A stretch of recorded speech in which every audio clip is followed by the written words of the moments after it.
Busy and broke at the same time. Feels horrible. You got a full crew, jobs are going out the door, you're busy, but the bank account still makes you wince. If that's you, your gut is probably telling you the fix is get more work in, more quotes, more leads, more marketing. But not always. Half the time, more work makes it worse. I've watched a plumbing contractor billing above their theoretical break even every single month, still going broke. In this video, I'm going to give you a 5-minute check. 9 questions. By the end, you'll know which of the 3 problems your business actually has and whether spending more money on marketing right now would grow you or sink you faster. But first, why can't you trust your instinct? When the bank account looks thin, every contractor reaches for the same lever. Get more work in. It feels productive. It's also a guess. And marketing spend on the wrong problem is money down the drain. I've run contracting businesses doing over 100 million in revenue and coached more than 100 contractors. The pattern is the same every time. The owner feels busy and broke, assumes it's a demand problem, and starts spending, but busy and broke is a symptom. It has 3 possible causes, and the only one of them is fixed by more work. Before you spend $1 on marketing, you diagnose. 5 minutes with the pen beats $5 grand on a guess. The 9 questions I'm about to walk you through are in the free Bulletproof Pipeline workbook. Links in the description. Grab it, print it out, and do it with me. To see why more work can make things worse, picture your business as a ute with the handbrake on. More marketing is the accelerator. Your business has 3 brakes: demand, capacity, and engine. At any point, one of them is on. If the brake is demand, fine. More res move you forward. If it's capacity, more work stacks jobs you can't actually deliver. And if it's the engine, the money side, and the profit, and the margins, more work pumps more cash through the machine that leaks, revving harder, burns fuel, going nowhere. Smell that's your margin burning. The fix is never push harder. The fix is find the brake, release the brake. That's what the 9 questions do. But first, let me show you what happens when a good operator gets this wrong. The number's quite real. Plumbing contractor, $10 million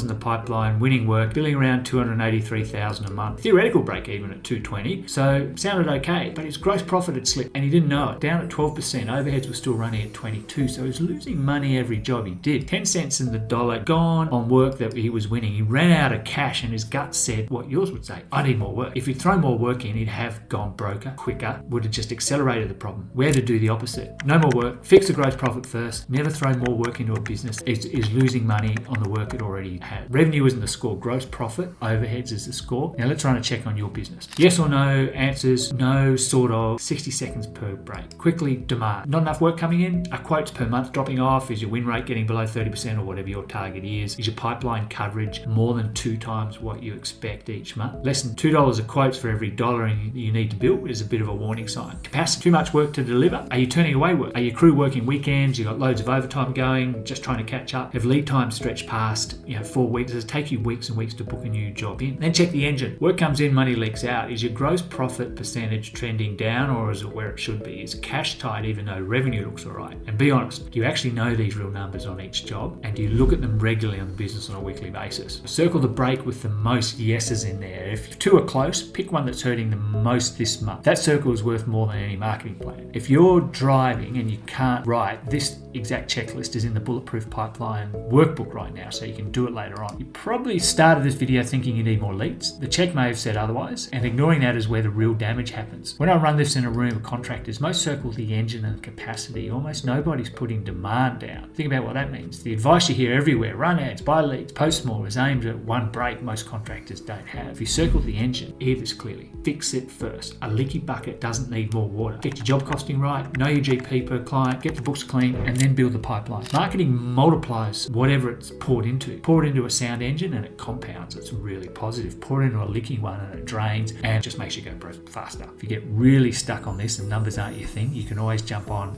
reach out, and I can help you through this. Okay, quick recap. Busy and broke is a symptom, not a diagnosis. More marketing only helps one of the 3 breaks, and it's the one most people don't have. The contractor who diagnoses first and spends once on the right problem. The one who guesses spends twice, and the second time it's often with borrowed money. Your move tonight is grab the workbook and run the 9 questions. Circle which break, 10 minutes on that, and you'll know more about your business than most owners ever do. In the next episode, we're going to point the pipeline at the ideal customer. We're going to go through and rank your customers, work out how much money they actually leave with you, and sometimes this is counterintuitive. Sparky, I worked with, found his most loyal customer was costing him the most money. The lowest margin, biggest pain in the ass, lots of effort without the reward. So we'll cover that story off and we'll look at the 1 table exercise that actually catches it in the next video. See you there.